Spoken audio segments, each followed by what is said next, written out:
And going back to Dave's talk, really what kind of the motivation for what I'm doing here in the context of mountain building is provide some context with what we know about rheology based on the lab data, but then to give you some better understanding of how to incorporate it into models. And so, in other words, how many widgets should I stick into a model? Which ones are important? Which ones aren't? And really, kind of the motivation behind that is that with such huge advancements in computing power, you can actually recreate all the weird stuff that we do in the lab on the computer relatively easily. But you have to make sure you're not tricking yourself into over-constraining things or just knob turning on models without really understanding what you're doing. But at the same time, rather than saying, well, I don't want to incorporate all this stuff because it's uncertain, I want to give you some reason to look at why you might want to include it, and then also where problems that you guys can work on might focus. And I'm going to, a couple times, just to get everyone on the same page, I'm going to break away from this PowerPoint presentation and do some really basic kind of things that I teach in senior level or beginning graduate student level classes on rheology, just to give you some intuition about where these numbers and exponents and whatnot come from.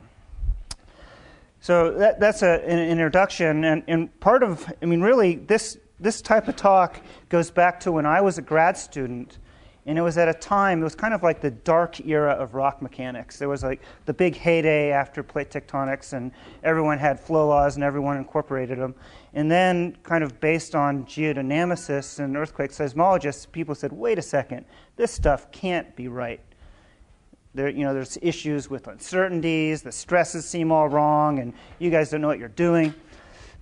And then slowly, that was kind of where I was a grad student, and I thought, well, how could it be so wrong, right? It's just a crystal, and you're deforming it, and it has a stress on it, so it has to be right.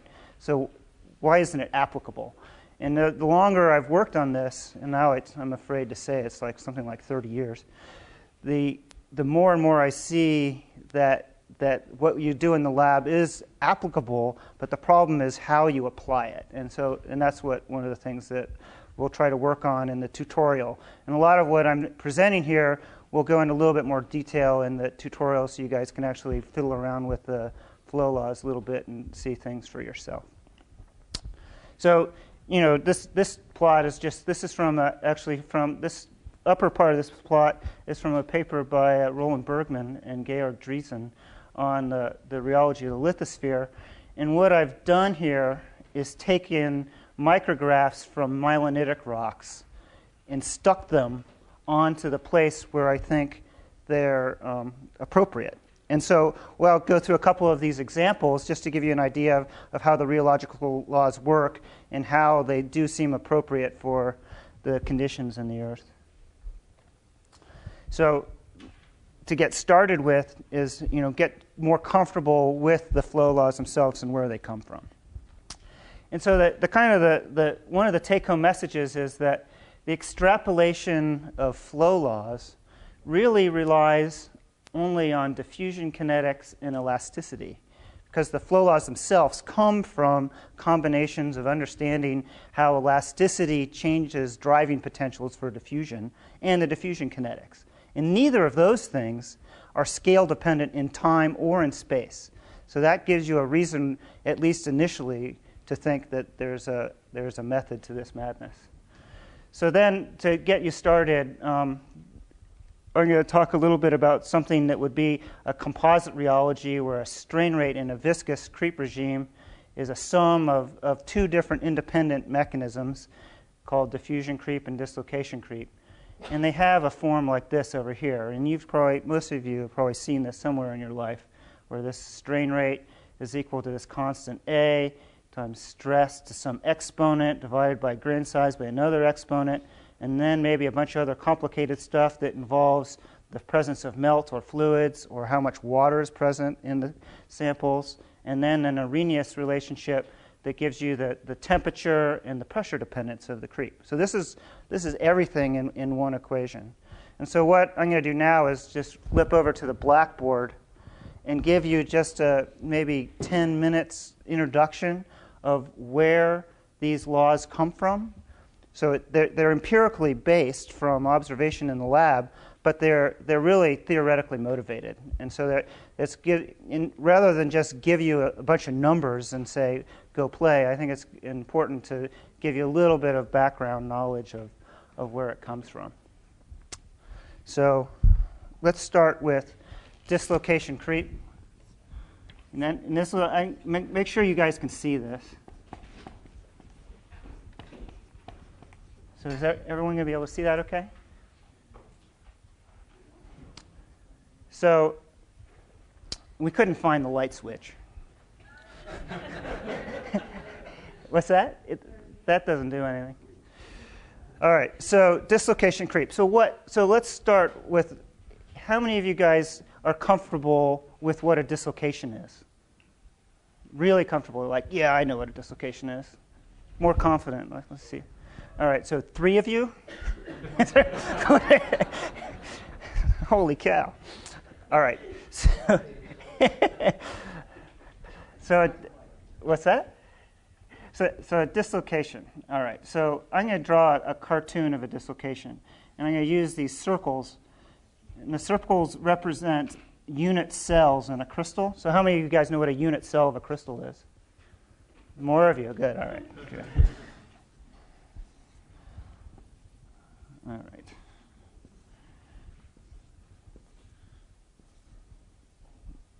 No, that's okay. All right. So what I've done here, these are unit cells. So this is a crystal lattice. And you can see as I do this that I've messed it up. And I have this extra plane that has caused the lattices to be strained in this area. And this thing is this is a cross-section through a dislocation. And the dislocations work by, if you apply a stress to this thing, instead of having to break all the bonds at once, you can break them essentially one at a time, and this thing moves through the crystal, accommodating strain. So that's why people postulated these things being present in crystals before they could see them, because they knew something about bond strengths, and they also knew they could deform things like paper clips without getting the stress anywhere near high enough to break all the bonds. So this is something that lives in the crystal, and in order to understand how you get a flow law out of it, you need to understand how temperature and stress make the dislocation move. And the really simple thing to use is called the Orawan equation,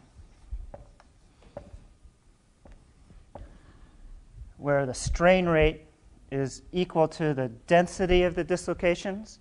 And so the density is measured in meters per meters cubed, because the dislocation in 3 dimensions is a line defect.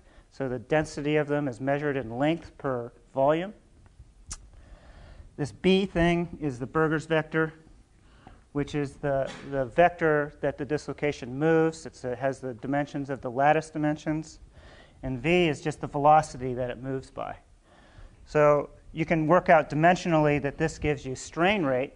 And so then the key is, what determines the density of these things in the crystal and how fast can they move? All right? So the density of them is just related essentially to Hooke's law. You jam this extra thing in here.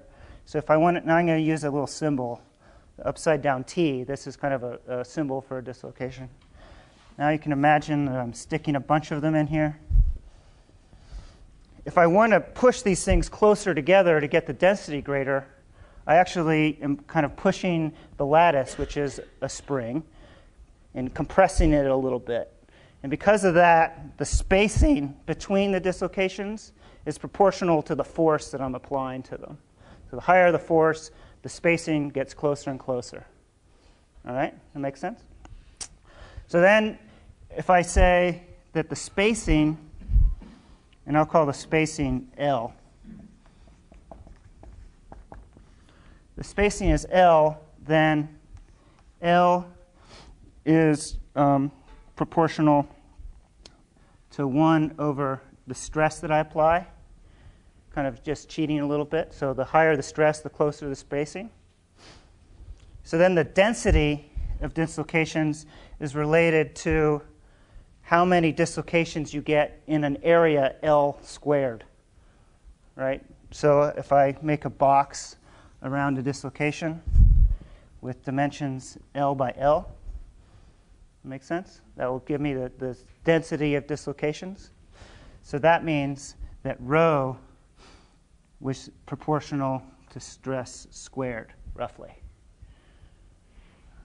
All right? You guys follow that? You can kind of nod your head. Yeah, okay. All right. So already you see where nonlinearity and strain rate comes from. And so the other part of the flow law is this V thing.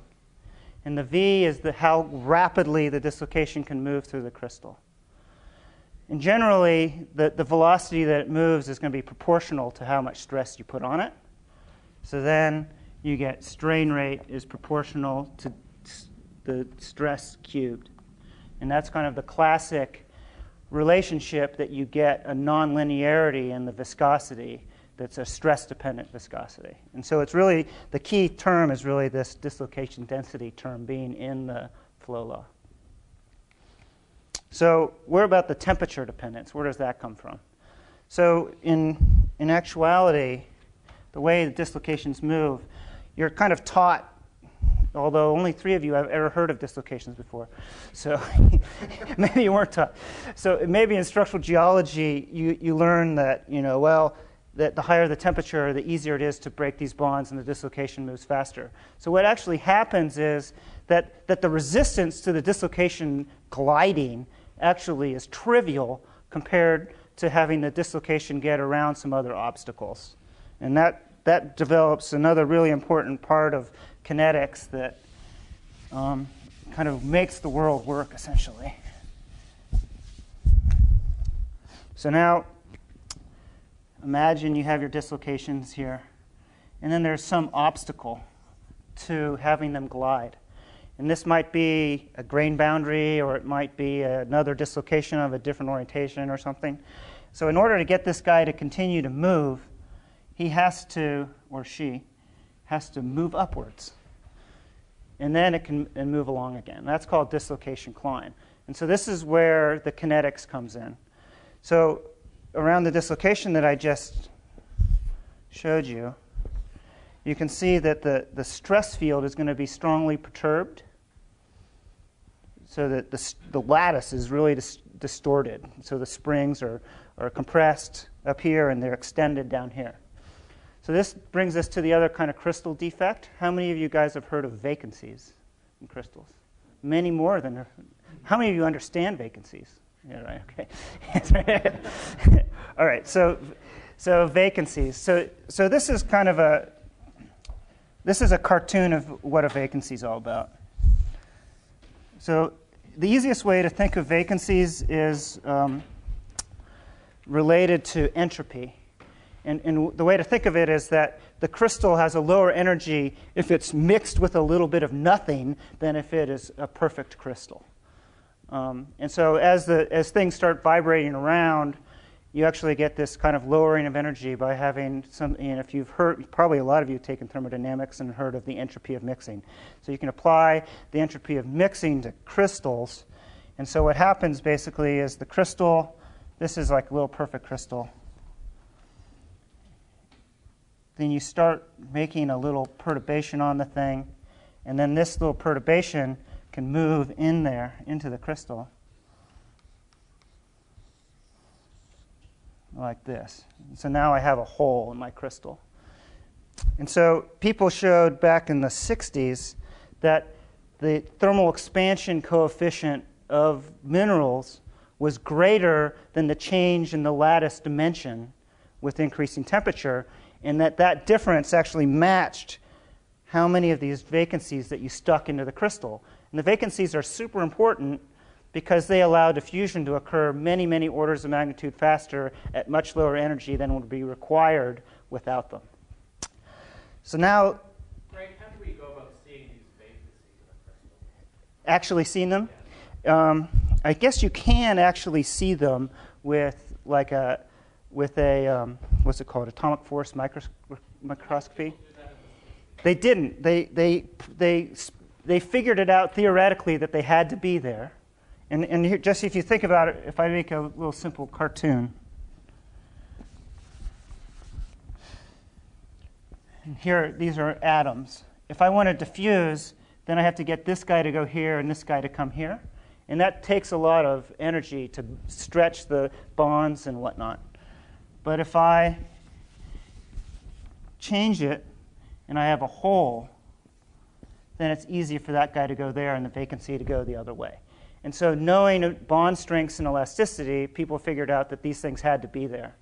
And then it was through the advancement of kind of high temperature X-ray diffraction that they were able to figure out that when you increase temperature, not only was the lattice expanding, but the crystal actually grew more than that, and that difference matched how things like the diffusion kinetics change with temperature. So now, the key thing that I'm not going to belabor, but just to give you some idea, because it's important for diffusion creep. So I have this dislocation, and I have a change in pressure or stress around the core of the dislocation, and that's going to create a concentration gradient of vacancies. Where there's higher stresses, you'll have lower vacancy concentration, and where you have lower stresses, you have higher vacancy concentration from a far field. And so as a result of that, there's always a flux to and away from dislocations of vacancies.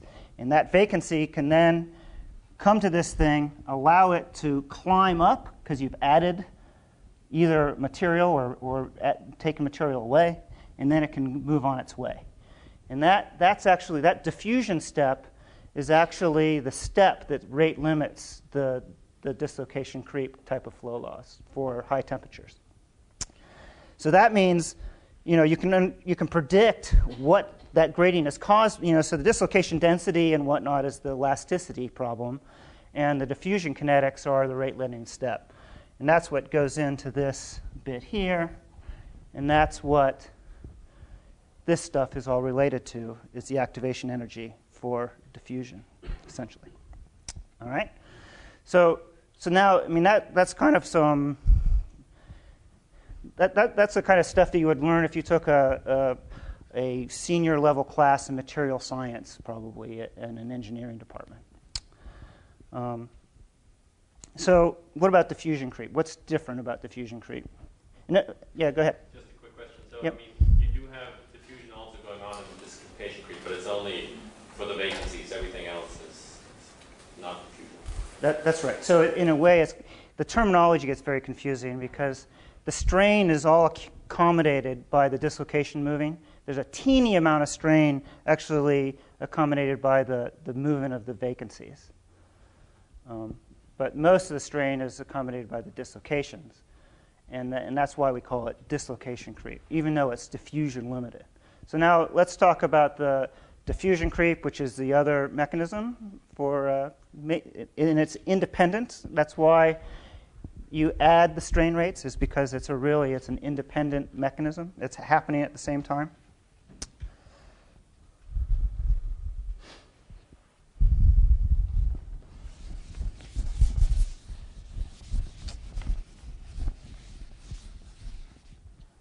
So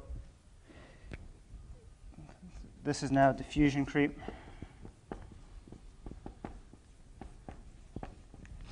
And this, I'm gonna make diffusion creep simply changing the shape of a square crystal under a deviatoric stress component. So these are the principal stresses, sigma 1 being greater than sigma 3.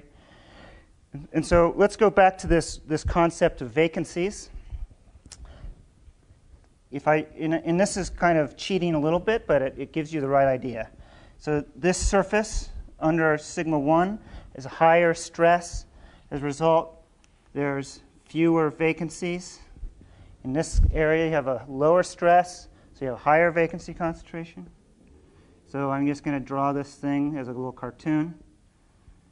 So I've created, at the grain scale, a gradient of vacancies, which causes a diffusive flux.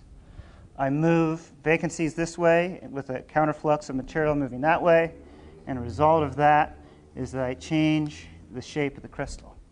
Make it shorter this way and fatter that way. And why are there more vacancies there? it's because the equilibrium concentration of vacancies depends on pressure, which, and so you have a different stress state on those surfaces. That's where it's cheating. That's where you actually have to worry about the nature of what chemical potential is. But this is cheating at a textbook level. So now you can see that the diffusion is occurring in a way that I'm setting up a gradient. And the gradient is proportional to the stress difference divided by the grain size. Right? So I get stress over grain size. And that's driving the diffusion. And now the flux of stuff that's getting here is going to give me a change in this dimension. So that's a displacement rate of a boundary. To turn that displacement rate into a strain rate, I just divide it by the grain size again. So I take that thing and I divide it by the grain size again, and I get strain rate in diffusion creep is proportional to stress over grain size squared. All right? So it's linear viscosity, but it's grain size dependent. And the last thing that's important is what is actually the fastest path for this diffusion process to occur.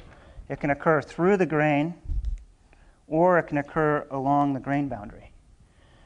And it turns out that for most geologic materials, or all geologic materials that I know about actually, that the rate limiting step is much faster for this diffusion process to occur along the grain boundary than through the grain.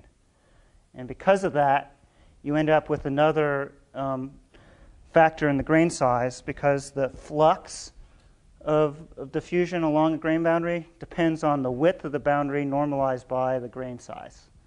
And I don't want to go through all that blather, but you get another divided by grain size here because of grain boundary diffusion.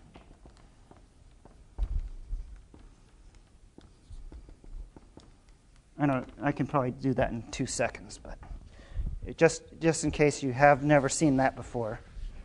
If you imagine just some square grains, and I'm thinking of a diffusive flux through these grains, then I only have the area of the grain boundary to have that diffusive flux.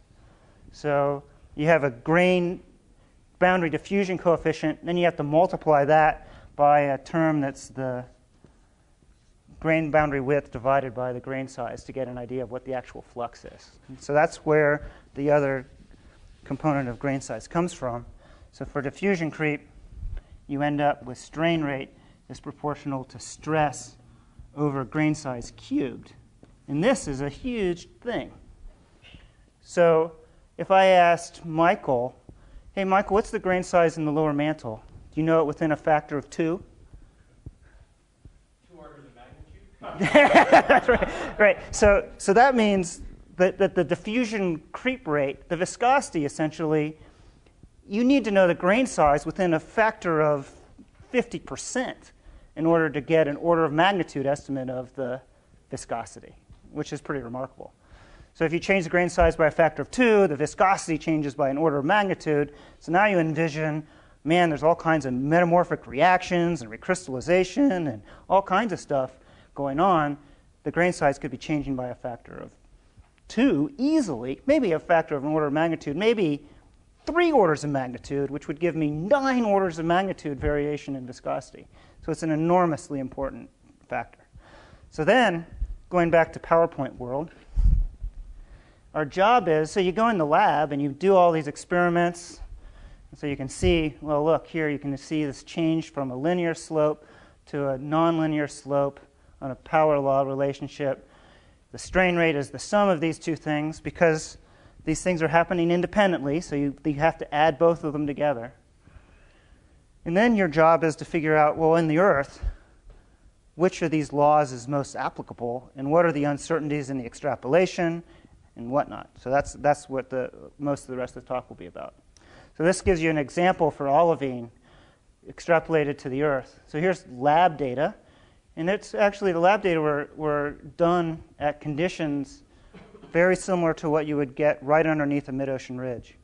And you need to extrapolate the guy down here to the Earth's conditions. And then you have to worry about this diffusion creep mechanism. And for diffusion creep, you don't have to worry about the extrapolation in stress because it's linear, but you have a huge extrapolation in grain size. So if I give you this range of grain sizes from 1 millimeter to 10 millimeters, then you see, well, depending on what the grain size is and what the stress is, I could be either in a linear or nonlinear regime. And that will be important for understanding what feedbacks you get with deformation and viscosity, for example. So what I'm going to do now is show you examples of where we can actually compare microstructures from naturally deformed rocks to learn about these different mechanisms and then use that information to test the extrapolation of the flow laws. So in this case, the microstructures provides the evidence of the process, and you have to use the rocks to get independent, or at least quasi-independent, estimates for strain rate, stress, and temperature. So that's going to bring in Mark, because we need to get time. To get strain rate, you need time. So Mark will talk about that in the next talk, I guess, or later today.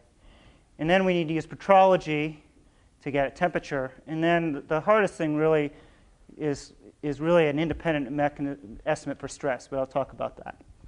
So my personal favorite example of this is actually looking at little shear zones in gabbros that deformed at mid-ocean ridges. And the reason for this is the mid-ocean ridge thermal structure is such that the rocks cool super quickly. So you're kind of quenching high temperature textures into the rock because they cool so quickly. They're only at high temperature for 100,000 years or something. And so that's very helpful because you don't have to worry about a prolonged deformation history or that it sat at some high temperature for a really long time, messing up the microstructure. So this is an example of a shear zone. This is from a metamorphic core complex that formed during rifting on the southwest Indian Ridge. And so the gabbro, the white stuff, and this is a plain light micrograph. The dark stuff's pyroxene, and the white stuff is plagioclase. And you can see you come shearing into this thing, and that over here, by the time you got up here, the rock would be undeformed. But these individual pyroxene grains, you can see, are stretched out to aspect ratios of 10 or even 100 to 1 of their original shape. You see that the plagioclase is all recrystallized. We'll talk about that in a second. And then kind of a really cool thing about these rocks is that the pyroxenes are recrystallized after they've exsolved a little bit. So probably some of you don't have any idea what exsolution means, so I'll tell you why that's important here. So for pyroxenes, you've probably heard of clinopyroxenes and orthopyroxenes. So the difference between those two is how much calcium they have in their structure. And so at really high temperatures, the crystals don't care as much how much calcium they have in them. But as it cools, the different crystal structures say, I don't want any calcium, and so I'm going to make another phase. So you have the orthopyroxene and the clinopyroxene actually separate out of one thing that used to be one mineral. And the way it does that is it makes these little lines or planes in 3 dimensions of the other phase inside the crystal. And they make those lines just because that minimizes elastic strain again. But then the rock is deformed, and as it's deformed, it starts recrystallizing. And the recrystallized grains, you can see them here, these little guys, they actually are made up of orthopyroxenes and clinopyroxenes. And you can measure them with the electron probe and measure the equilibrium between these two guys, which is strongly temperature sensitive. And by doing that, you actually get a temperature at which the deformation occurred. And so in this case, you can fiddle around on the probe and get a lot of data, and you can see that those myelinites formed at a temperature between 800 and 900 degrees.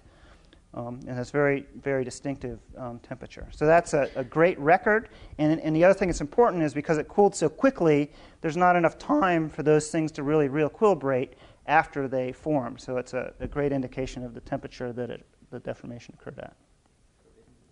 What's that? Oh, there's some phase equilibrium that occurs so that you actually can't get pyroxenes in this composition. So it's I can't remember how it works actually, but to be honest with you. All right, so now to strain rate. So we have temperature. Now we need strain rate. How are we going to do that? So we're going to use thermochronology. And so in this case, these gabbros actually form in a way so they crystallize zircon. The zircon gives you a time when the rock was at very high temperatures, say 1100 degrees where it crystallized. And then in some of these rocks, there's a little bit of biotite. And so you can use the argon-argon technique to get the temperature where you close diffusion to argon or potassium-argon system. And then you also can estimate a time using the magnetic Curie temperature. So that's the zircon age, the Curie temperature, and the biotite argon-argon age. And so you see this super rapid cooling that's occurring. So the way I look at this is that the pyroxene compositions tell us that deformation had to occur way up here, and we just don't have that much time. We have at most maybe 100 to 200,000 years for this to occur. And I know how much strain I got, even though it's really hard to measure strain in these kind of rocks. So here's a circle, and here's a circle deformed to a strain of 3, and here's a circle deformed to a strain of 10. In order to get these kind of textures, I need to have strains of at least 10 or maybe 100. So that gives you strain rates in the range of 2 times 10 to the minus 12 or smaller. And just to, you can say, well, how well do you know that? You can look at something like this and say, well, the strain is clearly larger than 3, and clearly 1,000,000 years is way too long for this to have happened. And that's a strain rate of around 10 to the minus 13. So you can see that we know the strain rate pretty well. It has to be pretty fast. It's not 10 to the minus 14. Maybe it's 10 to the minus 11 or 10 to the minus 12 in that range. So these rocks are pretty cool in that way. So we get temperature and strain rate. So what about deformation mechanism? So here we have to develop one other bit of intuition. So if I said to you, when you deform a rock by dislocation creep, you get a lattice preferred orientation, how many people are going to say, I don't have any idea what you just said? So most of you actually, on the contrast, how many of you say, yeah, everyone knows that?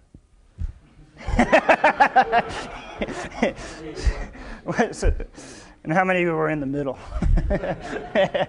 All right. So I'll spend another minute on. This is actually a topic that's much more hazardous than you might envision, but it's not. In principle, it's not that complicated. So imagine you have isotropic orientations of crystals. And these lines are meant to represent planes which the dislocations move easily. So basically, the first thing that you have to accept is that, and a lot of you already know this, minerals are really anisotropic in their viscosity. There's certain planes that they deform much easier than other planes. So I have kind of a random distribution of these planes, and then I start squishing it.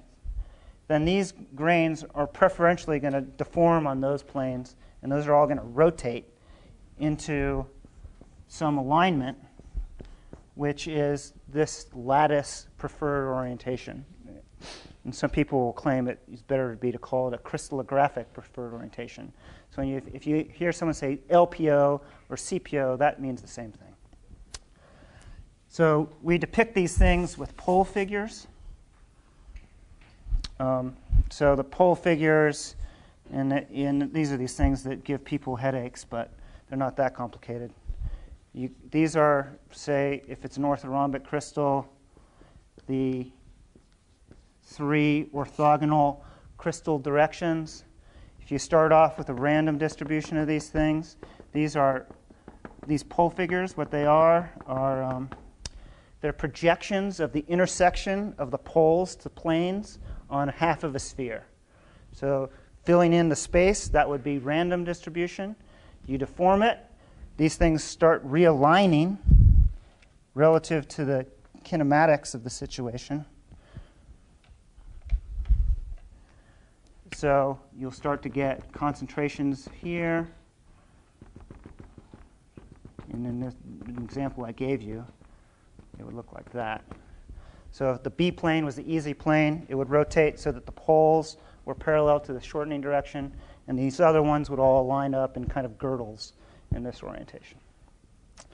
If instead of flattening it, I sheared it, then you get an added bonus that you make a lineated texture where the concentrations then are telling you about the direction of the sheared direction. So you shear it like that, and the grains start all lining up. And this is like the wonderful thing is that you can then start relating these things to seismology. And we'll talk a lot about that, I'm sure, during the course of the workshop. And later on, Jeff Abers and I will have some lectures on this kind of stuff. But the other thing is cool is that during diffusion creep, there's really not an anisotropy in the problem, so you don't form these things. So if you can look at a rock and say, well, there's no lattice prefer orientation, and it's really fine-grained, you can say, aha, that's evidence for diffusion creep, right? So there was tons of work done in this field back in the 80s and 70s, and then it bogged down. And one of the reasons it bogged down, it was a pain in the ass, because you had to use this thing called a U-stage on a microscope. And what's that? Oh, sorry, a pain in the neck. So it's okay. So there was, and in particular, one of the things that was really difficult is that a lot of the really important minerals in the Earth are triclinic or monoclinic, and using the U-stage to get data for those kind of minerals was really, really hard. And so even grad students tasked with creating pole figures for a rock that had plagioclase and amphibole in it would be like, oh my God, it would take them a month to get one sample done. So in, I guess it was right around 2000, or maybe in the late 90s, people developed a technique where you can get using a SEM to get diffraction patterns after the surface of crystals and get this information in a millisecond. Now you can go in using an SEM. This is a technique called electron backscatter diffraction. You can map your sample in an hour, get 1,000 data points, and so it's like a huge boon for understanding using this information to understand rheology. So finally, back to our PowerPoint. These are kind of close-ups of the gabbros I was just showing you a second ago. And there's two things to notice here. One is that there's these white bands that are the regions that have only plagioclase in them. And then there's these salt and peppery bands that are regions that have mixtures of pyroxene and plagioclase. And what's cool is that the bands that have only plagioclase have these strong maxima indicating dislocation creep, and the mixed bands have random fabrics indicating diffusion creep. So we see in the same rock a mixture of two phases. You can also see it's finer grained. The mixture has no fabric, and the bands that have only plagioclase in them have strong fabrics. So at face value, that indicates the plagioclase was able to deform by dislocation creep. But if it was fine enough grained, the mixture of the two ended up deforming by diffusion creep. So that's like a super specific thing to test. Do our flow laws predict that? And so the other thing, I'm not going to talk about this that much, but it's very important to understand that the reason why the two-phased regions end up being finer grained is that the second phases being present there essentially pin the grain size. It wants to grow, but it can't because this other phase is in the way. And this is just maybe some of you have heard of the term Zener pinning or second phase pinning. This is telling you that how fine the grain size gets depends on how much and how small the other phase is. And so there's a very predictable relationship between the presence of second phases and the grain size. So think of a rock like in the mantle. It's not made of olivine. It's made of olivine, pyroxene, and garnet. So the grain size in the mantle might be strongly influenced by the presence of these second phases. Same time in a crustal rock, how many of you guys, here's a quiz. There's 2 places in the Earth that I think you can almost ignore second phases. And one of them is in the very center of the Earth, in the core. The inner core might be a single phase. What do you think? Possible. And then what's the other one? Is at the very, very top of the Earth on the ice sheets.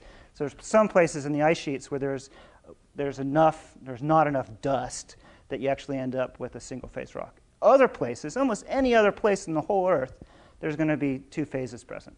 So this is something that you really have to deal with. Tendency to sort of grow these crystals anyway, so you sort of imagine diffusion and reducing surface energy cause these things to grow over time. Yeah. So that gets into why the grain size gets small, and I'll get to that probably in about 30 seconds. So that's the other dynamic balance. All right. So as Bruce was just talking about, there's a tendency to decrease surface energy for grains to grow and grow and grow. So if you asked, in the absence of deformation, what's the equilibrium grain size? Well, for the inner core, it would be a single grain of whatever the alloy is. So there's a kinetic barrier to that. So you have to have time for that to happen. But there's also a competition that when you deform something, you're adding all of this energy in the form of dislocations, which is causing strain energy and strain energy gradients. And I'll talk about that in just a second. But the importance of that is that the stress that you apply results in a recrystallization mechanism that makes the grain size get smaller and smaller the higher the stress is. And then it's a power law again. And these are data for olivine, just showing you from like 250 to 20 micron or MPa that you get about a factor of 20 variation in stress. All right, and so then these are 2 extremes. They're not even the extremes. They're just ones that I had samples of. This is a ultramyelinite from an oceanic fracture zone, and this is a dunite from an abyssal peridotite, or from an ophiolite sample. So you have a grain size way down here, and the myelinite has grain size way up here. So you get an indication of stress by looking at the grain size. But the key is understanding what the balance is. And so I'm going to, again, just so that you have some idea of where this comes from, I just want to spend another 2 minutes on the blackboard to give you just a super simple explanation for what might be happening here.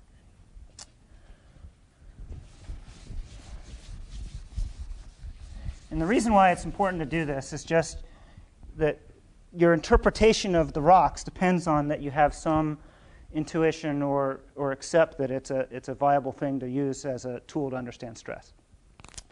So we go back and look at a microscopic scale. So here's a grain boundary in the rock. And now I'm going to put in a bunch of dislocations in this grain. And maybe this one's in a different orientation and there are fewer dislocations.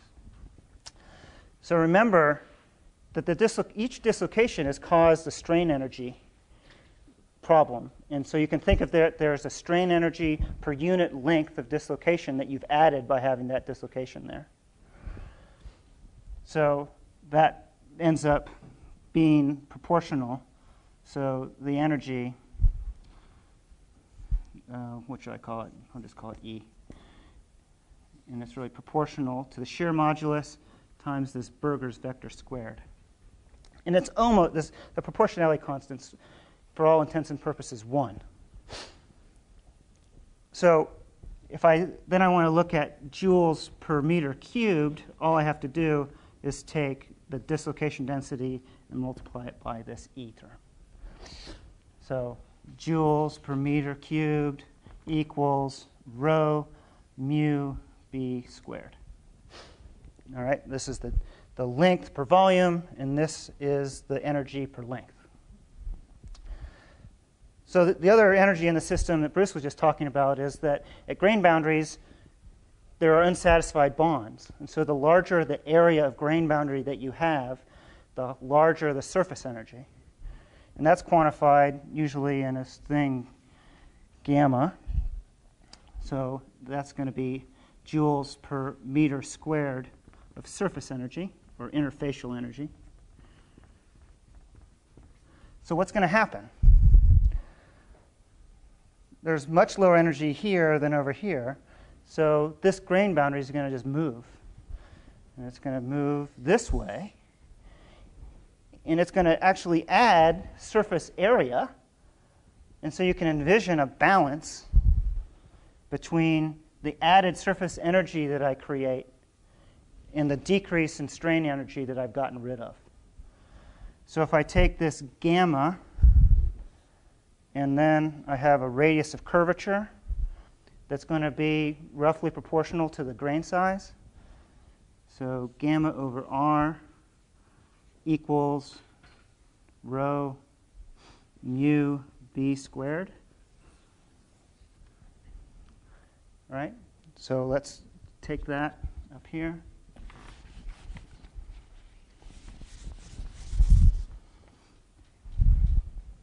R is going to be somewhat related to the grain size that you create. So gamma over d is something like rho mu b squared. Rho is proportional to stress squared.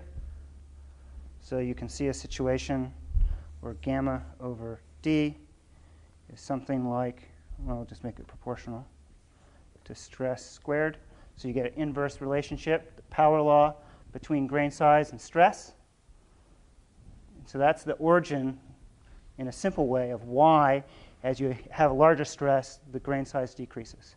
But a key to it is that if you let it sit around, it will undo itself. The grains will just grow right back up.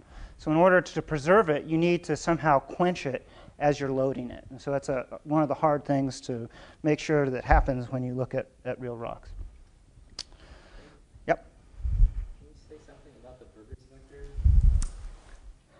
vector? So the Burgers vector is in here because it's telling you the length scale of the strain energy problem. So the Burgers vector is Is that a general way to think about what it is? yeah. So the Burgers vector, explicitly what it is it's just the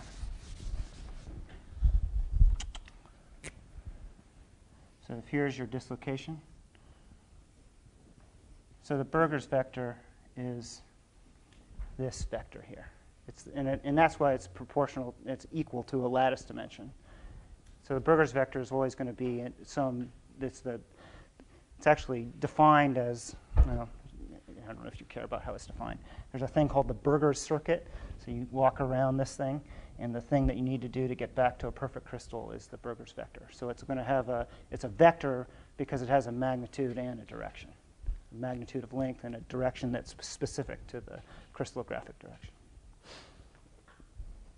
All right. So now all that stuff is like 4 weeks of a rheology class. You all, how long? It's like an hour. You still have plenty of time. Yeah, good. You have about 4 weeks left. Yeah. All right. So, summarizing, fine-grained gabbro and anorthosite, which is a fancy word for plagioclase, layers have a similar viscosity because both of them are sheared out, and we can see they're kind of these parallel bands. If you're a structural geologist, you would say, well, you don't really see boudinage of one layer or the other, right? So they're similar viscosity. And they're both much weaker than the coarse grain stuff that the shear zone's in. The anorthosite deforms by dislocation creep, while the fine-grained gabbro deforms by diffusion creep. So that's something that we should be able to predict. We know the strain rate based on the thermochronology stuff, and it gives us something like 10 to the minus 12 to 10 to the minus 11 per second. And based on the grain size of the myelonites, the stress estimate is something in the range of 50 MPa at a temperature of around 875 degrees C. Greg, before you go on, those Yep. samples don't look like they deformed homogeneously. Oh, they didn't really. I'm interpreting what I'm looking at in these pictures you showed. Yeah, so like, Yes, on the upper Yep. left. yeah, so well, that's the edge of a thin section there. But you see how this is actually the strain gradient moving out of the shear zone. So the shear zone is this bit here, which is essentially planar, and it's maybe like 4 millimeters wide. And then you could see it maybe better earlier in like in this one. You actually, if you look at this kind of thing, this coarse grain thing isn't recrystallized, and so it's causing some perturbations to the flow field. But you can see in general that this is the strain gradient coming out of the shear zone. You can see it coming out this way too, so it's not like that. It's like this. So you can see that you've taken this thing and sheared it like that, and it is not perfectly homogeneous, but kind of quasi-homogeneous. So in the location of these things, I mean, it naturally segregates into large and small components because of Yeah. this process.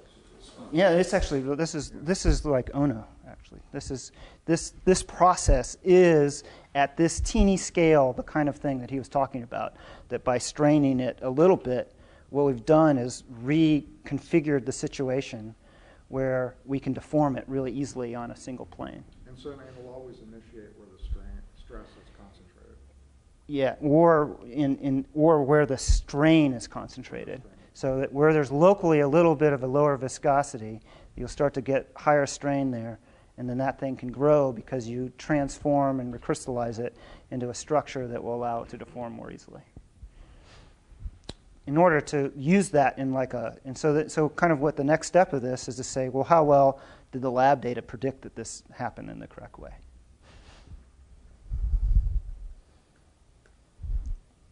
So this is just taking these laws and then plotting them. This is a plot of strain rate versus stress at a constant temperature. And so on here is the flow law for the coarse grain gabbro, which is this dashed line. And then this flow law here, the gray bands are the uncertainties in the extrapolation. This is the gabbro myelonite, so that the grain size of a mixture of pyroxene and plagioclase, we know the flow law for diffusion creep of that stuff. And then you see it's linear here, and then it becomes nonlinear up here. And then we know the flow law for just plagioclase by itself, and that's this thing. And so what you see, here's the box of where we think we need to get. So where you see these darkest gray colors are where the uncertainties of the two flow laws overlap. And you can see that they actually work. We get dislocation creep of plagioclase, and diffusion creep of a mixture of pyroxene and plagioclase. And both of them are much lower viscosity than coarse-grained gabbro at that stress and temperature condition. So that worked. I mean, actually, everything by the extrapolation worked. And there's more to it than that. It only works at the stress that you think that the rock is, or I think that the rock is. So if we go to a much larger stress, all these things start to overlap, and you wouldn't see any strain localization. And if you go to much lower stress, you see that the strain rates get to be way too small, and in addition, that the anorthosite layers would have a viscosity, a factor of like 30 lower than the fine grain stuff. So not only did the extrapolation work, it only worked at the conditions estimated by looking at the rock. So that's kind of, to me, it's like a really neat verification that the flow laws are applicable. And so then you can ask, well, what does it mean? How can I use that? And so the summary of this would be, I'm not going to go into this. Well, maybe I will. I'll skip to the summary of this and then come back to that. So basically what this tells us is that the structure realigned itself in a way that we could just use plagioclase dislocation creep to estimate the eventual strength of the crust in the lower crust. But there's another thing to it, is that the strain becomes very localized. And so the importance of that is that you can estimate the strength of the crust using this technique, but you would be incorrect to think that it would have a uniform viscosity, that it could flow in any direction with that flow law. It would be anisotropic because it would only be applicable to a shear zone. And then another thing that's interesting is that the bulk viscosity isn't really decreased that much because the shear zones only make up a fraction of the rock. So if your shear zone is 10% of the rock and the shear zone has an order of magnitude lower viscosity, the total displacement that you accommodate is going to be the same whether the shear zone was there or not.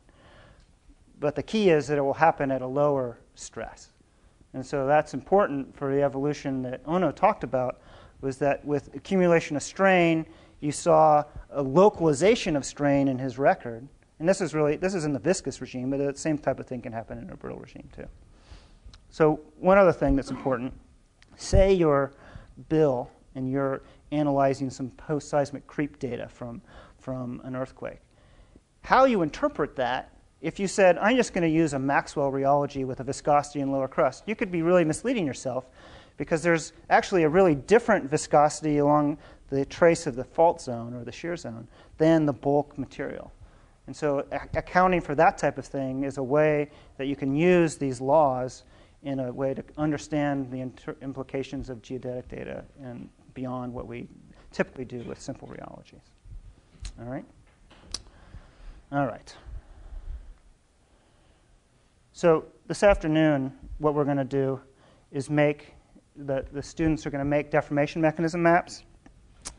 So I'm not going to belabor this right now. Maybe I'll get to it later on. But another way of interpreting these data is to plot them, instead of just as a stress and strain rate plot, is to plot the stress versus the grain size. And in this case, you take a law like this, and I'll show you guys how to make these plots later, that this line here shows you the field where dislocation creep and diffusion creep deform at the same rate. So at high stresses and large grain sizes, you're dominated by dislocation creep, and at low grain sizes and low stresses, you deform by diffusion creep. And so we'll learn more, build intuition on that. You guys are going to make one of these things and think about the implications for what it means. Okay. So that's kind of a primer on dislocation creep and diffusion creep, and an example of rocks that you can use to test the flow laws, and then it's up to us in the next years to use that type of information. So you can look up in literature dislocation creep and diffusion creep flow laws for all different kind of minerals, but how you apply them is really depends on the kind of boundary conditions in your model and things like that. So the next step in the rheology, which is super important for mountain building, is what's going on at the brittle-ductile transition, how strong are faults, where are earthquakes occurring, and how can we use this information to learn more about rheology. So this is another thing that gets back to the kind of the heyday of this type of work was actually initiated back in the late 80s or late 70s and early 80s. And in that time, people like Rick Simpson and Dave Kolstad and Bill Brace and Peter Molnar and Wang Ping over here actually was instrumental in a lot of this type of work, making these plots where stress increases with depth and then decreases with depth. And what Rick Simpson pointed out back in the 70s was if you take the flow laws for quartz and extrapolate them, and then you put on a frictional law, that those two things intersect at the depth at where earthquakes stop in a lot of crustal settings. So people were pretty excited by that. And then if you go in the earth and you look at microstructures from laboratory samples and samples of quartzites, you can actually see very diagnostic fabrics in the rock that suggest the same processes are active. So that suggests that the flow laws were appropriate. And so everyone was kind of happy. But then people started figuring out that well, first off, people challenged the magnitude of stress that you got from these things. And then the other thing is that people figured out that friction isn't really so simple as Byerly's law. There's actually an important aspect of it is the rate dependence of friction. So we'll talk about that. But there's a lot of interesting things that are going on here. And I think another paper all the students should read is this paper by Say and Rice from 1986. These guys really took this type of idea to the next level, incorporating important aspects of an earthquake cycle and how the stress and strain are going to change during an earthquake cycle. And this model, really, these two models are still kind of like the backbone of the state of the art with 30 years of more insight into what's happening. So you can read recent papers by Nadia Lapusta from Caltech that really take this type of thing up a notch. And then I'll show you some more recent work on this kind of idea. But there's still discrepancies between what the rock record shows and what the earthquake seismology shows and what the lab data show. And so in order for you to use that information, I just wanted to give you some of my, I guess I would say, biases towards what's important. So Whitney Pear and John Platt have a paper that came out earlier this year where they did basically the same thing that I was just talking about with those gabbros, but on quartzites from metamorphic core complexes. And what they showed was that if you plot the stress recorded in the quartzites as a function of depth from where the microstructure was preserved using thermobarometry analyses, that they actually create a stress depth profile that looks almost identical to what you would predict to using a quartzite flow law. Of course, the best quartzite flow law, the Hirth et al. One, that shows how the, I'm sorry to the audio, I'm biased, obviously. So you can see this thing. It has this exponential increase in stress as you come up related to the temperature dependence. And then here's Byerly's law. You guys all know what Byerly's law is? Who doesn't know it? I don't want to embarrass you. So Byerly's law. So Byerly's law is if you take any kind of rock almost into the lab and measure its friction coefficient, it's almost always the same. All right? And at higher pressures or higher normal stresses, that value is something like 0.6 for a coefficient of friction. And so then the other important thing is that you need to know what the pore fluid pressure is, and I'll talk about that in a little bit. So here's Byerly's law on a hydrostatic pore fluid pressure gradient. It kind of intersects this thing at a depth of 10 kilometers for a relatively elevated geotherm. But it gives you these peak stresses at the brittle-ductile transition in the range of 150 MPa, which is okay. I mean, mountain building requires stresses like that, or else you wouldn't be able to hold the mountain belts up. So that's really neat. It gives you this great correlation. So the problem comes in with, well, what's going on in a place like the San Andreas Fault? Does it follow a stress depth diagram like this? And if not, why not? And what makes it so special? And so that's some of the stuff that we need to worry about. So what about Byerly's law? So those were quartzite myelinites, and the gabbro types of things I was just showing you a second ago. They all give you the same answer of you end up with a brittle ductile transition at a depth that corresponds with the cross section with Byerly's law and a hydrostatic pore fluid gradient. So people have also measured stresses in boreholes. So you drill a hole in the earth, and maybe you go all the way down to 9 or 10 kilometers, and you measure the stress state and the pore fluid pressure. And when you do that, you see basically that it follows Byerly's law as well. But you're not drilling this hole in the San Andreas Fault. Maybe right next to it, and we'll talk about that in a second. But this is in the middle of Germany, the KTB hole, and there are a bunch of other data from other places in the United States. So they follow Byerly's law essentially down to 9 kilometers. And in addition, there's something that's a really cool. This is a review paper by Mark Zoback from 10 years ago from some work that John Townend did. In addition to that, there's something that's really neat here is that not only do you see that the rock stress is high in supporting kind of a Byerlee's law, but that it suggests that those rocks, and only those rocks, are near failure, and rocks that have a little bit lower stress state on them or have cracks and orientations that don't follow Byerlee's law have a low hydraulic conductivity. And that's what this plot is showing.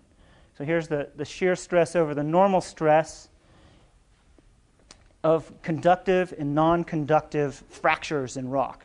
So you isolate part of the borehole and you pump up the pore fluid pressure in there and then see whether it decays or not, or whether you just hold it at a high pressure.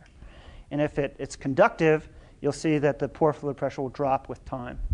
And the ones that are conductive, you see fall right on Byerlee's law, and the ones that don't tend to fall off of Byerlee's law. So what does that mean? As you get near failure, you're starting to open up fractures, and you're getting ready to rip. And so this is a really strong support of not only the applicability of Byerlee's law, but in the way that the frictional mechanism is starting to work is having this kind of dilatant failure before it goes. All right, so what else did we learn from the KTB hole? So we talked about recrystallized grain size. Another thing that's cool about the KTB hole is that they were able to look at the dislocation density using a transmission electron microscopy. And this is from a paper by Georg Driesen. So this is a TEM micrograph. So this scale bar, oh, there it is. This is 1 micron. This weird thing is a bunch of dislocations that are all aligned in a way that make a planar grain boundary in the sample. Then there's all this looks like kind of hair in a shower drain. These lines are all the dislocations in the crystal. And the density of those is related to the deviatoric stress. And if you look at that, this is the value that you get from the KTB hole. So again, it's right on this nose of a sharp stress at the brittle-ductile transition. So then there's the San Andreas fault that's over here. So what's going on? So what are the ways that we've talked about for making the San Andreas fault weak? We know that it is, at least during most of its. I'll put it another way. How do we know that the San Andreas fault's weak? You guys might be able to tell me 2 things that we know. Someone in here will know, other than like Gene. Does any student know why we know the San Andreas fault's weak?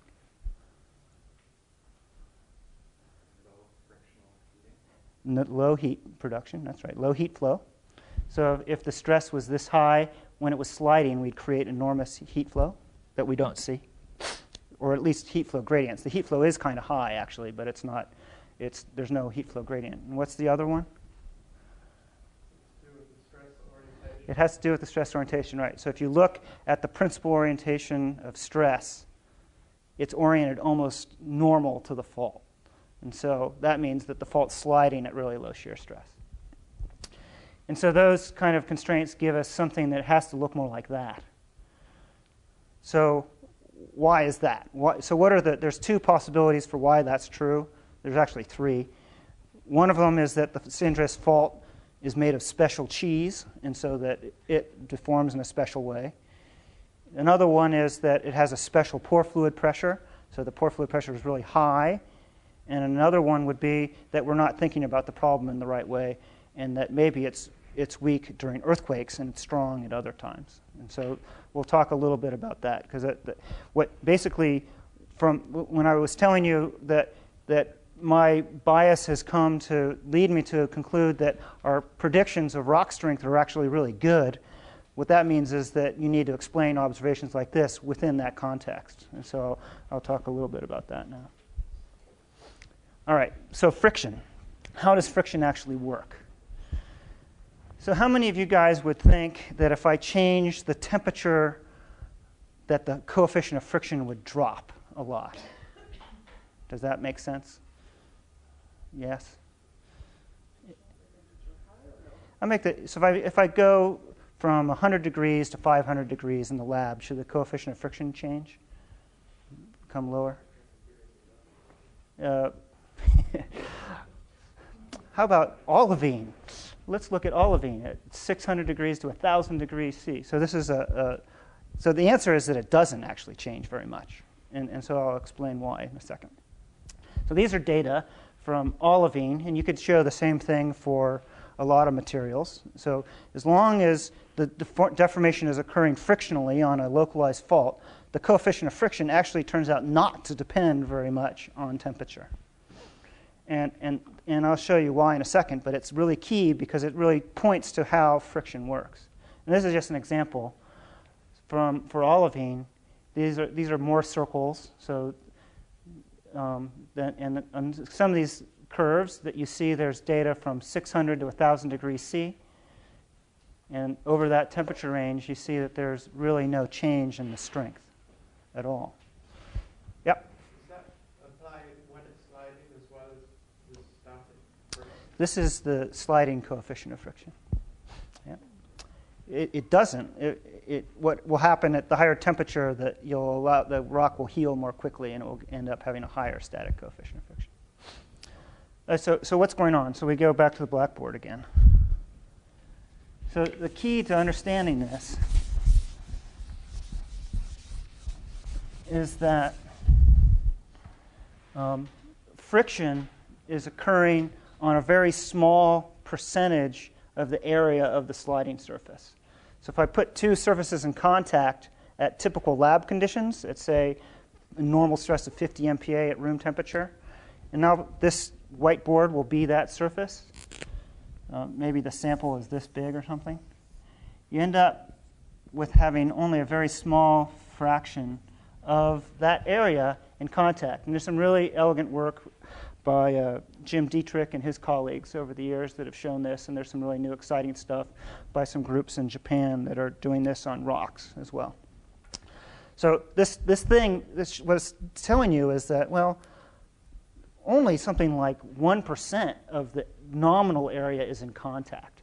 So what's happening is that you've concentrated the stress, and it's kind of like the dislocation creep mechanism of friction. You have a defect, the asperity, where you apply a much larger stress, and that makes it deform only here. And that's why it's so localized, because the stress is so concentrated. So then the coefficient of friction is related to, well, it's equal to the shear stress over the normal stress. And that is related to these two rheological parameters. And that you can read about this. And a good place to read a nice review of this is in Chris Schultz's book on earthquakes and faulting. So that the shear strength of these asperities normalized by the penetration hardness or the normal strength of these things. So rheologically, if these two things behave in the same way or similar way, then this ratio will stay constant. And so the idea is when you increase temperature, you enhance both of these things. And because you enhance both of them, the ratio stays constant and the coefficient of friction stays constant. And this is something that goes back, again, the geologists are always late on the scene. This goes back to the metals guys, and the theory of adhesive wear in metals is really where this comes from. So understanding when you're using the lathe, what the coefficient of friction is, or when you have two pistons sliding against each other, that's where all this stuff came from. So there's a couple things that are really important about this. This is why there's not a strong temperature dependence. But if we make a cross-section of the surface, there's another really important thing that comes out of it.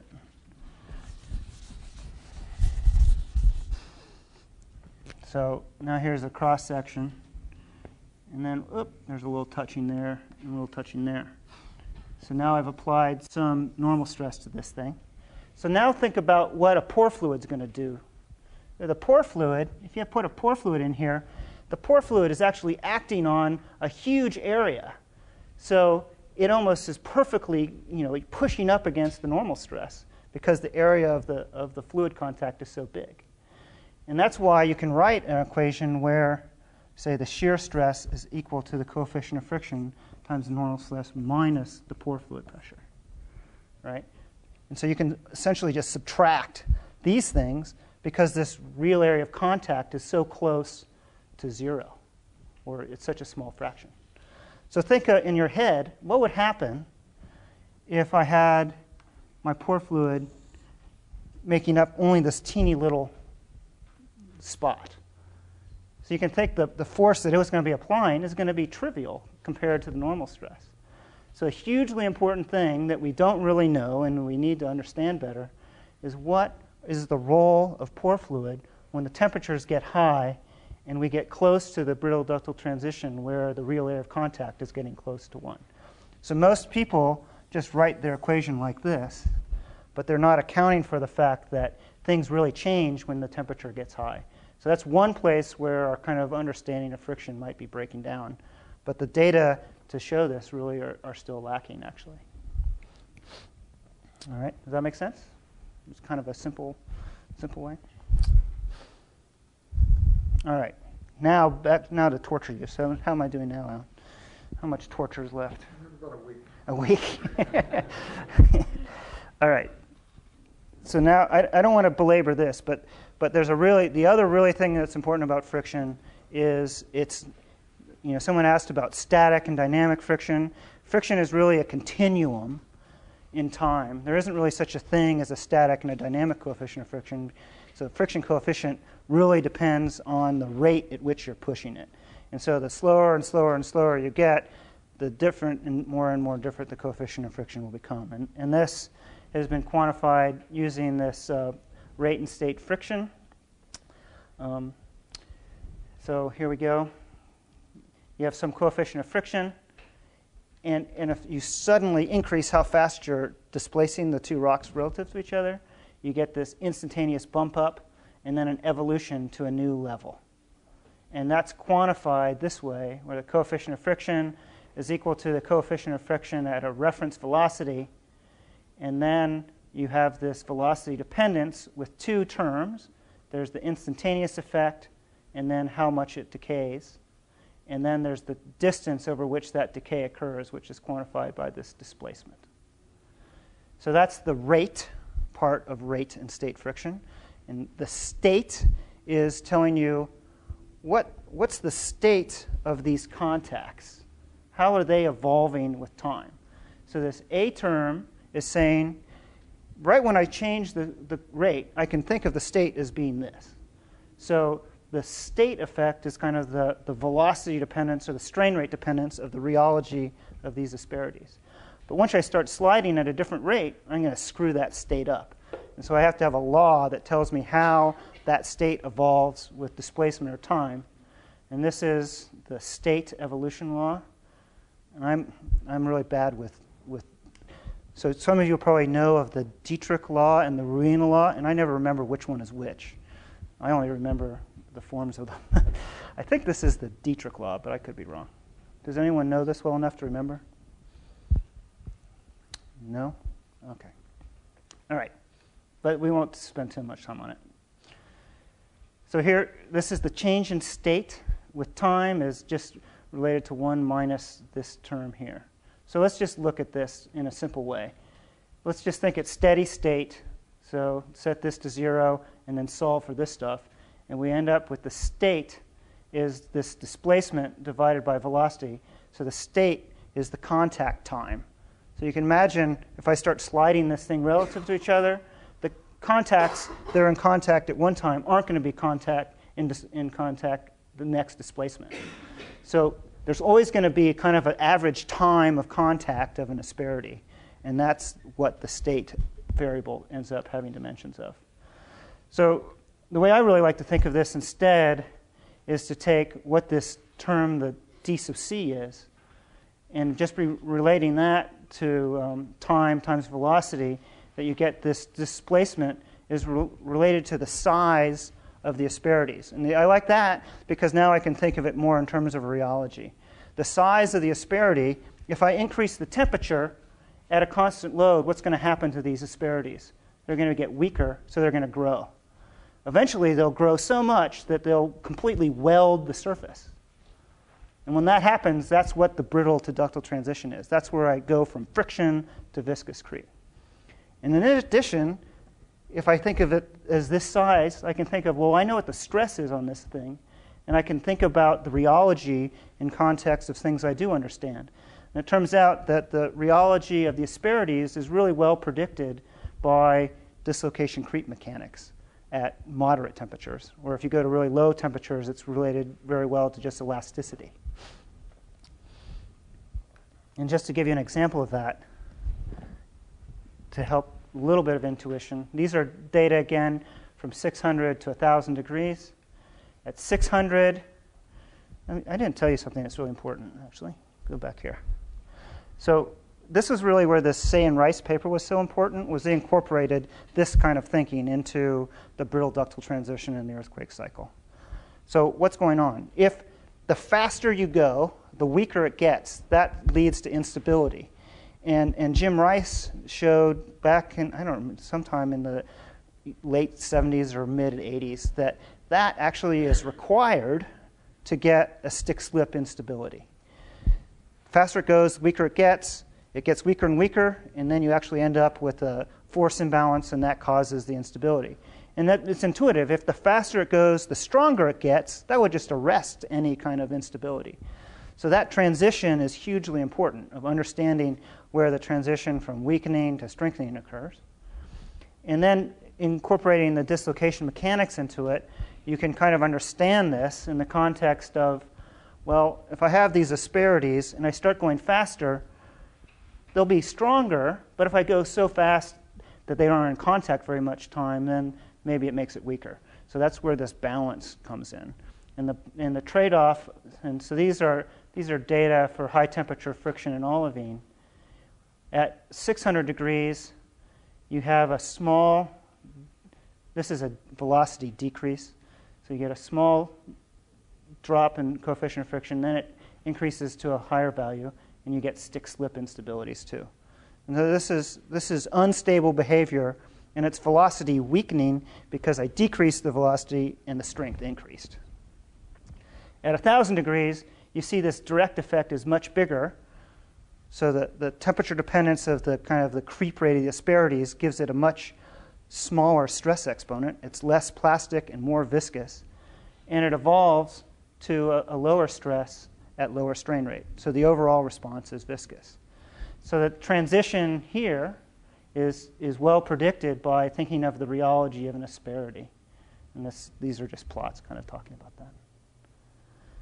So you can extrapolate that to the Earth. And so in the lab strain rates, we get this change from unstable to stable sliding at really high temperature and fast strain rates. But if you extrapolate it to the Earth, what do you have to do? You have to account for the fact that the strain rates are much slower. And you also have to account for the fact that there's a temperature dependence to the rheology of the asperities. So you get that this transition will occur at something like 600 degrees for olivine, which is cool because if you go to the Earth and look at earthquakes in the oceanic lithosphere along fracture zones or in the intraplate earthquakes, you see that the 600-degree isotherm kind of separates the depths where earthquakes occur and where they don't occur. And this type of analysis is only really starting to be done for a lot of other crustal materials, so it's really important. So that's neat. So that's another example of how the rheology applied to friction is helping us understand the stability of the materials. But it doesn't help us at all with the San Andreas fault still. We still need to understand more about that. So just to remind you that the analysis I just told you would be saying in the oceanic lithosphere at the brittle-ductile transition, there's a really big stress, maybe in the range of 200 or 300 MPa because it's deeper where the transition occurs. So what about the San Andreas fault? This is a field now where the community is really starting to take off, and this has started. I mean, people have been talking about this for a long time, but there's a huge amount of new experimental and theoretical work on not what's happening under quasi-static loading conditions, but what actually happens during earthquakes is that the rock slides past each other at velocities of like a meter per second. So much, much faster displacement rates. What happens? Well, the coefficient of friction when you start going fast drops precipitously, and for almost all materials. And so initially, a lot of these experiments were done basically with a lathe, where they take one piece of rock and then spin another one at a meter per second for a lot of displacement. And they would show they would get super weak and melt would be squirting out at you and all kinds of stuff. And you can go on the web. There's a great, Giulio de Toro has a great website, and you can go to his website and see these kind of experiments. They're really fun to look at. But if you start to look into this problem a little bit more, thinking again about these asperities, you see something that makes some sense. And this is just an example of some data we collected on serpentinite. And I'll just go through this quickly, but this is a plot of friction coefficient versus displacement. And so this is the displacement in sliding velocity down here, and this is the coefficient of friction. So at 100 millimeters per second, so you start off slipping at like 10 microns a second, then you increase it up to 100 millimeters per second. And then it cruises along, and then you drop it down at the end back to 0. And you see the coefficient of friction goes up to Byerle's law and then drops down again. So that's at 100 millimeters per second. If you go at 180 millimeters per second, just a little teeny bit more, you see at this initial step that it goes up to Byerle's law, and then pretty soon, like 3 millimeters in, you see the coefficient of friction drops down to like 0.4. And if you went a meter per second, it would drop to something like 0.2. That's the coefficient of friction you need to explain the lack of a heat flow anomaly on the San Andreas Fault. So if you say, well, the slip isn't occurring at a coefficient of friction of 0.6 because in a couple millimeters, this coefficient of friction dropped down to 0.2 or 0.1, then most of the slip in the seismogenic zone would be accommodated at that coefficient of friction, and so you wouldn't generate so much heat. So that seems like the magic panacea, right? That's really cool. And so this is something probably that's happening over the last 10 years that this understanding is developing. So why is it happening? And this is important because really understanding where and when this is happening and why is important. So if you go back to this picture,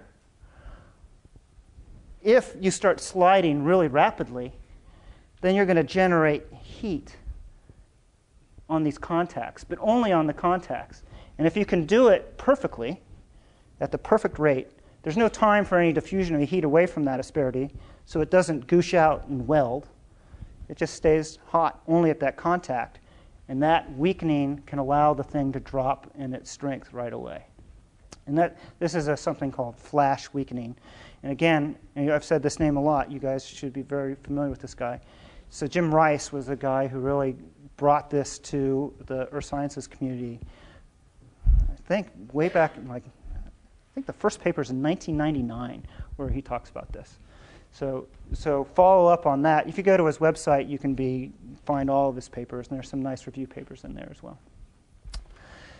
So that's this kind of idea of the defects on the surface is really helpful, and it tells us not only why these weakening mechanisms are occurring, but when and how and where. And our job in the lab now is to interrogate that in more detail. So it's kind of like 1975 for viscous creep for this type of mechanisms. Okay, but does it really solve all of our problems? And this really gets to combining earthquake seismology with geodynamics and mountain building, really. So let's go back to the San Andreas Fault and think about what's going on. You guys know probably about the SAFOD project. One of the things that I thought was just so cool about the SAFOD project is it showed that right outside of the San Andreas Fault, the deviatoric stress is consistent with Byerle's law down to 2 kilometers. So these are the strength data in the SAFOD pilot hole. This is a stress difference of 70 MPa at 2 kilometers, which is consistent with Byerle's law in a thrusting environment, which is normally what it should be. And in that hole, that stress stays pretty high all the way to the bottom, and it does rotate, and you start to see the rotation towards normal with the fault plane. So the San Andreas Fault is acting in an area where the stress is pretty high, but as we talked about earlier, the shear stress is small. So there's a paper by Noda et al., I think this is 2010, that take into account these flash weakening or dynamic weakening mechanisms. There's many more I didn't tell you about, but they kind of all work in the same way. And if you put those mechanisms into dynamic rupture calculations, you get what's called a healing slip pulse. And so what happens is, instead of sliding the whole plane at one time, you actually get a dislocation of slip that propagates out. So you can envision that the stress might be high or low, but it's high and this thing rips pi and then it comes back and heals itself really, really quickly. And so you can get a stress depth diagram that looks like that. So the issue is, well, if this is what's happening dynamically and this is what's going on statically, what actually what makes these things stop? And so one of the key things that people have started to talk about is that the stress might be very heterogeneous. So it only gets to this high value in a very localized place, and that allows the thing to start, and when it starts, it can be weak everywhere. And so from my perspective, the issue with that is, well, what about down here? So I don't have any problem with stress heterogeneity where the rock is really strong. If it can't creep viscously, there's no way to allow the stress to change. So, right? You know, I can take a rock, has a high porosity, and it can be really strong, or I can support a lot of stress, and so the stress isn't very high. But if I turn on viscosity, I'm going to diffuse that away. It's going to homogenize the stress state. Yep. What's the implication of pseudotachyllite to the localizing, Yep. working on these disparities? So the implication of pseudotachyllite on the localizing disparities, you get the pint glass, right?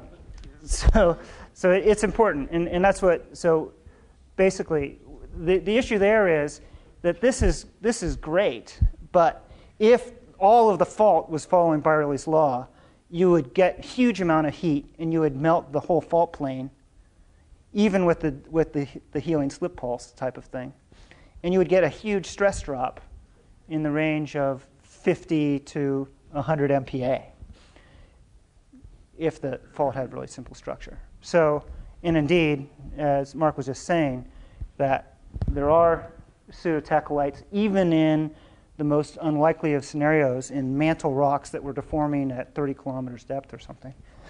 So this is a pseudotachyllite from the Valmuccia peritite in Italy. You might mention what a pseudotachyllite is. All right.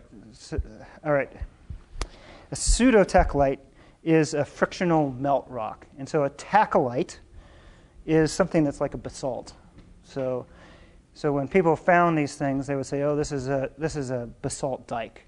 And then people said, well, it's not really a basalt dike.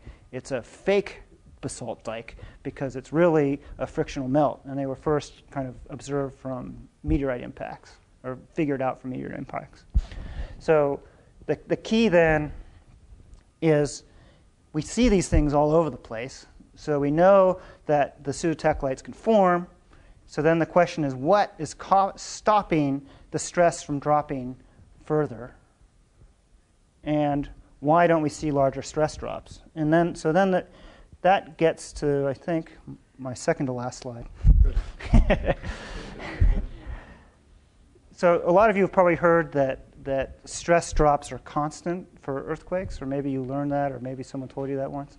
But these are the kind of data where that kind of statement is made. This is looking at seismic moment versus source dimension in a log-log plot. And these spots show you why people say it's a constant stress drop, because you see this kind of log linear relationship in a cloud over many, many orders of magnitude and moment.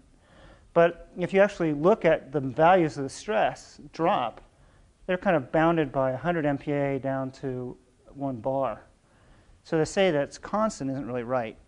And as a matter of fact, if you look at these like in detail with really high resolution seismic data, say from the SAFOD area, you actually get stress drops of really small earthquakes, typically up around 100 MPa, consistent with a total stress drop of that asperity.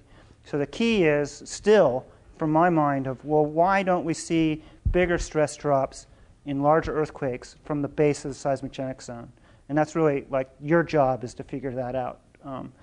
Because it's really key, because it's going to tell us, you know, if you now, instead of having earthquake cycles, and that's what you're worried about, if you're worried about what's the strength of the fault that allows this origin to develop, is it the one that we think of from the earthquake slip, or the force is really related to a much higher background stress, and where is that transition occurring? How is it affected by rock type, temperature, metamorphic reactions, and all that kind of stuff? And I think my last slide is just here. And as right here, you know, not too far from where we are, there's a great example of how hard it is to put all this stuff together. These are kind of stress depth diagrams for the MOHO. Use kind of the weakest rheology for the MOHO would be a wet feldspar rheology. It looks like it's pretty weak. And this is Wang Ping's kind of thing here, with a big, weak lower stress, weak lower crust. But the stress is still in the range of 20 MPa or something. But if you look at the data from this area, and this is from a 2009 paper by Dave Shelley, but there's a lot of, I mean, this is kind of old news at this point. There's tons of work in this area. There's really fascinating data showing that under these conditions, you're nucleating these kind of funny, really small earthquakes with teeny stress changes in the ranges of, you know, a thunderstorm's coming, the pressure's changing by 500 or 550 kilopascals or something, and that's nucleating. I mean, I'm being facetious. So it's like from the tidal forcing is causing these things to pop off, indicating that there's really, really, really low stress at these conditions at the base of the crust.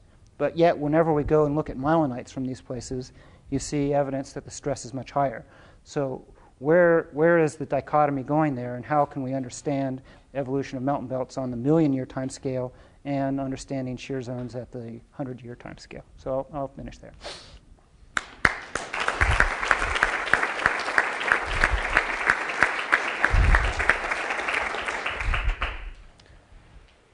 So why don't we just go to the coffee break, and you guys can take 20 minutes to think about questions to ask Greg.